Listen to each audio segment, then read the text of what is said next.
आप देख रहे हैं YouTube चैनल क्रांतिकारी कर्मचारी के न्यूज। आपकी आवाज, आपका संघर्ष।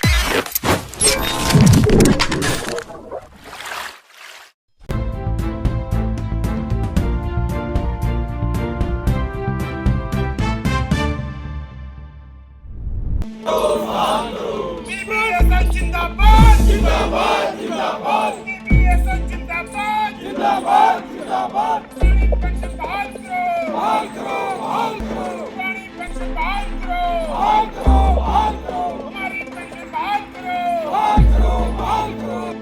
जब रिटायरमेंट के बाद भी यूपीएस का लाभ दे रहे हैं वो इतनी अच्छी होगी तो रिटायरमेंट के बाद सोचना है तो जरूरत नहीं। अगर अपने हाथ मांगे नहीं टूट गई है सरकार के सामने और सरकार कहते भाई हम कोर्ट में चले गए तो कोर्ट में रख देंगे जो रख देंगे क्योंकि राजनीतिक परिस्थितियां बहुत कुछ होती है। आपको पता ही है राजनीतिक पार्टी। धारीवाल जी आगे बढ़ो, हम तुम्हारे साथ हैं। धारीवाल जी आगे बढ़ो। और ये देखें कि क्या क्या चीजें हैं जो लोग बैकफुट पर हैं उन्हें फिर से जोड़ें, उनमें जान फूकें और जो राज्य कार्यकारिणी हमें जिम्मेदारी देगी हिसार अध्यक्ष की तरह मैं भी ये आश्वस्त करना चाहूंगा राज्य कार्यकारिणी को कि 100 की जगह 700, 200 की जगह 250। धन्यवाद। हरियाणा के गुरुग्राम में पेंशन बहाली संघर्ष समिति की राज्य कार्यकारिणी की बैठक संपन्न हुई, जिसमें राज्य कार्यकारिणी के पदाधिकारी व हरियाणा के सभी जिला अध्यक्ष व कार्यकारिणी सदस्य शामिल हुए।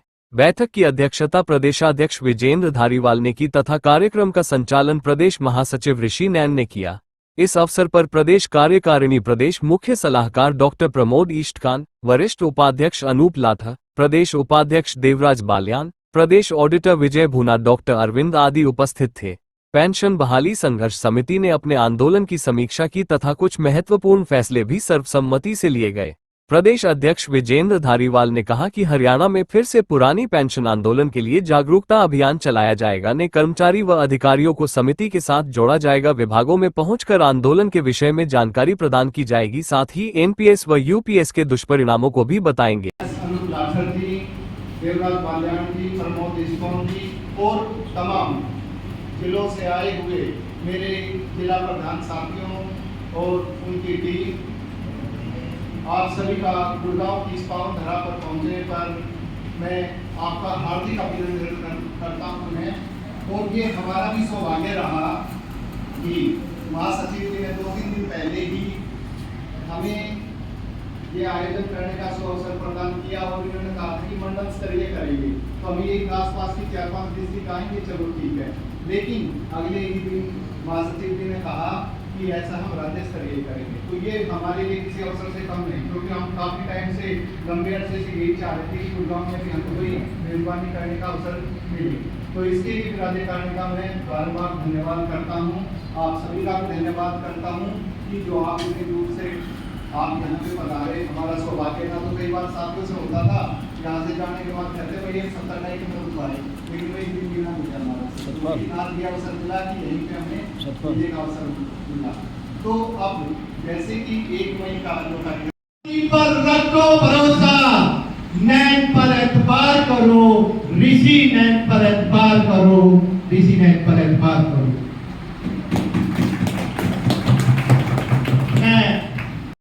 जंतर मंतर दिल्ली के कार्यक्रम में हजारों की संख्या में पहुंचेंगे हरियाणा से कर्मचारी। इसके लिए सभी जिलों को जिम्मेदारी सौंपी गई। जिला स्तर पर कर्मचारियों को दिल्ली पहुंचने के लिए प्रेरित करेंगे।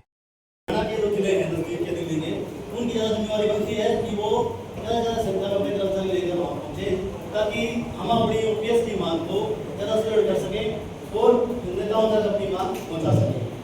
मैं मेवाड़ की तरफ से आश्वासन करता हूँ कि ज़्यादा संख्या में वहाँ पर अपने साथियों को लेकर पहुँचेंगे वहाँ पर, और उम्मीद करेंगे कि नारी शक्ति वहाँ ज़्यादा पहुँचे।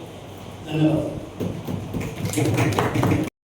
संगठित हो और संघर्ष करो। शिक्षित आप सभी हैं, संगठित भी है, लेकिन संघर्ष भी करेंगे। संघर्ष क्यों करें? संघर्ष क्यों करें? हिंदी में चैप्टर है और उस हार से निराश ही नहीं होना चाहिए। हमने सीख देखो जो यहाँ पर परिवार बैठा है, हम फील्ड में जाते हैं, वहाँ हमारी थोड़ी बातें हमेशा मोटिवेट करने की होनी चाहिए। लेकिन हमारे जो यहाँ परिवार के अंदर बैठे हैं, यहाँ पर हमने अपने जो नकारात्मक या जो हमारी जो और ये देखें कि क्या क्या चीजें हैं जो लोग बैकफुट पर हैं, उन्हें फिर से जोड़ें, उनमें जान फूकें और जो राज्य कार्यकारिणी हमें जिम्मेदारी देगी, किसान अध्यक्ष की तरह मैं भी ये आश्वस्त करना चाहूंगा राज्य कार्यकारिणी को कि 100 की जगह 100, 200 की जगह 250। धन्यवाद। एनएमओपीएस की राष्ट्रीय कार्यकारिणी के आह्वान पर जंतर मंतर दिल्ली में होने वाले एक दिवसीय धरना प्रदर्शन के लिए जिला स्तर पर कर्मचारियों को जिम्मेदारी सौंपी गई। प्रदेश अध्यक्ष विजेंद्र धारीवाल ने कहा कि हरियाणा से हजारों की संख्या में दिल्ली पहुंचेंगे कर्मचारी व अधिकारी। जिला व ब्लॉक स्तर पर प्रत्येक विभाग में जागरूकता के लिए जाएंगे कर्मचारी। क्योंकि राजनीतिक परिस्थितियां बहुत कुछ होती है। आपका मुद्दा एक है, राजनीति के पास 1000 मुद्दे हैं। 1000 मुद्दे हैं आम पब्लिक को बहकाने के, आम पब्लिक को अपने पक्ष में करने के लिए। सबसे ज्यादा जरूरी चीज है कि हम अपने मुद्दे पर टिके रहें और लगभग 8 साल से हम लोग इस मुद्दे पर लगातार लगे हुए हैं। और आप सभी को पता है, सभी साथियों की बात नहीं कि जब ये मुद्दा स्टार्ट हुआ था तो मतलब बहुत सी यूनियन और विकास यूनियन में अंतिम मुद्दा था। और मेरे ख्याल से मैं जहाँ तक बात करता हूँ कि मैं ये कहता हूँ कि 100% यूनियन को इस मुद्दे का पता ही नहीं, इस मुद्दे का पता ही नहीं था। जब से हमने ये स्टार्ट करी हुई, तो जब हम कभी किसी विभाग में जाते थे तो लोग कहते थे यार बहुत बड़ा हो गया, 100-200 रुपये लोगे, चंदे का दुरुपयोग करोगे।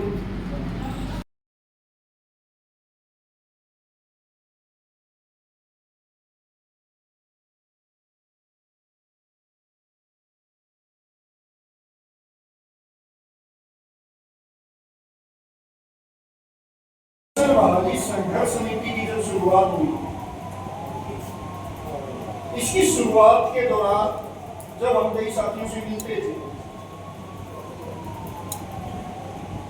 और बातचीत होती थी, तो उस बातचीत में केवल और केवल एक उद्देश्य होता था और वो पावन उद्देश्य था कि 2 लाख परिवारों के भविष्य की सुरक्षा।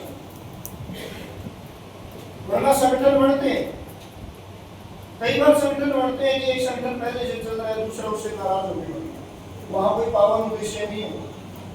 लेकिन पेंशन बहाली संघर्ष समिति के गठन में एक पावन उद्देश्य था और उसी का कारण था कि जिस नाम को, जिस मुद्दे को कोई नहीं पहचानता था, हमें क्यों फैलती है, राजनेता उसका फायदा क्यों उठाते हैं? क्योंकि हर आदमी, चाहे विधायक हो, सांसद हो, कोई मुख्यमंत्री हो, मंत्री हो, उसमें अपने एक स्वार्थ देखते हैं। उनके मन में राम खत्म होगी। आज कितने विपक्ष के नेता हैं जिनके पास तो गुजारे, लेकिन आपके कभी भी, और दूसरी बात, पेंशन बहाली संघर्ष समिति ने अभी तक कोर्ट का कोई भी, मतलब कोर्ट में जा रहे हैं, कुछ कर रहे हैं, तो उसकी तरफ हमने कोई नहीं किया। ये स्वैच्छिक फैसला है नरेश जी। और हालांकि मैं भी ये कहता हूँ कि अगर रोशन लाल जी और कुछ साथी कोर्ट में चले गए, 1-2 सुनवाई हो जाए, वहां से कुछ पॉजिटिव निकले, तो वो फैसला सब पे लागू हो जाता है, अकेले पे लागू नहीं होता। चाहे हमारे 2005 से पहले के कर्मचारी भी सुप्रीम कोर्ट से जीत के आए थे कुछ साथी, लेकिन बाद में सबके ऊपर लागू होता है। वो आपके संघर्ष से 19 फरवरी के बाद, 19 फरवरी का जो आंदोलन था उसके बाद वो हरियाणा में भी लागू कर दिया, तो वो भी लागू होगा, लेकिन वो स्वैच्छिक है। हाँ, लेकिन उसमें बस हम एक बात कहेंगे भाई, बहुत सारे कई ग्रुप ऐसे सक्रिय हो गए भाई जिनका काम ही यही है, फंडिंग इकट्ठी करना है, साथियों को गुमराह करना है, बस उनको उन ग्रुपों से बचाना है। बाकी वो उनका स्वैच्छिक फैसला है, अगर जाते हैं तो वो उनका रहेगा। संघर्ष समिति का ना तो उसमें भी कोई फैसला ऐसा है, ना तो रोकने का फैसला और ना बेचने का फैसला। ठीक है जी, ये हमारी तरफ से क्लियर। रोशनलाल जी हैं, लगे हुए हैं भाई, रोशनलाल जी करो, कोई इशू नहीं है हमारी तरफ से। हाँ, कहीं संघर्ष में कहीं भी कोई सहयोग की जरूरत तो हम करेंगे, नहीं वो फैसला स्वैच्छिक लेके चलेंगे। क्योंकि कई बार क्या हो जाता है, रोशनलाल जी ने केस लगा दिया, कुछ पॉजिटिव निकले, मेरे जैसे दर्शकों सीबीएसई जिंदाबाद जिंदाबाद जिंदाबाद सीबीएसई जिंदाबाद जिंदाबाद जिंदाबाद पुरानी पेंशन बहाल करो